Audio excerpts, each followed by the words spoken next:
பிச்சை பாத்திரம் ஏந்தி வந்தேன் ஐயனே என் ஐயனே. யாமொரு பிச்சை பாத்திரம் ஏந்தி வந்தேன் ஐயனே என் ஐயனே.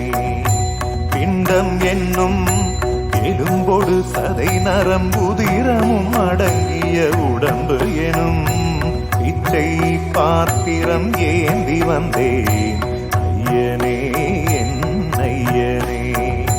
பிண்டம் என்னும் எலும்பொடு சதை நரம்புதிரமும் அடங்கிய உடம்பு எனும் பிச்சை பாத்திரம் ஏந்தி வந்தேன் ஐயனே என்